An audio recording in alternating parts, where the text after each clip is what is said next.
Brad Murray. I'm going to go through a basic rib opening, side moving, QL stretching, sort of this through the sides, side tension. Maybe you've had a bumped rib, cracked ribs before, pulled something coughing, felt discomfort when you breathe deeply in between your shoulder blades. Sometimes that's the rib cage letting you know it's taking a little bit too much tension. Sometimes it's directly at the insertion at the back, sometimes it's at the insertion at the front, sometimes it's in between one of the ribs when they line up.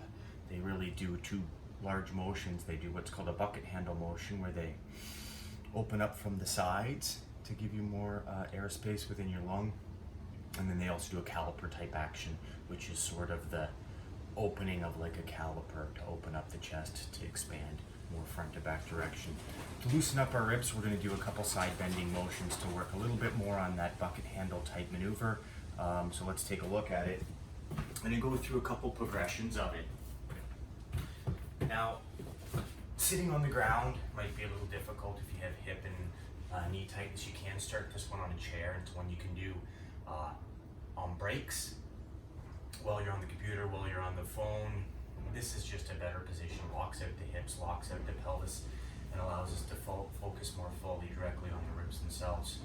Once we're here, we're going to try to get the arms directly up. Sometimes when we're really tight in the mid-back or thoracic spine area, you'll try to get your arms up, but you won't be able to get directly up by your ears beside your head. That's probably a tightness within your thoracic spine itself, or maybe even just your shoulder girdle, which could be the scapula, the triglyph, and we're going for that thoracic spine.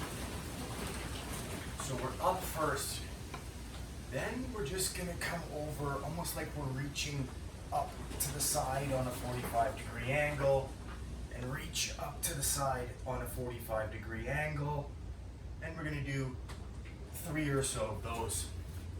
Once we feel like we've opened up back and forth, then we can come directly over the head, trying to keep our posture tall, as though we got a rope coming from the top center of our head, coming directly over to the side. You're going to see you're going to want to lean with your glutes.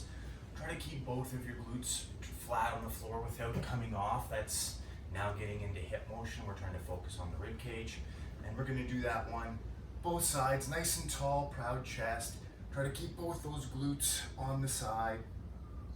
That's going to work in a little bit deeper. You're going to feel that one a little bit more than the first one. Third progression's simple. It's sort of your classic hurdler type stretch, but we're just going to stay a little bit taller here, and we're going to try to get back to our arms straight up position and come on over towards that leg.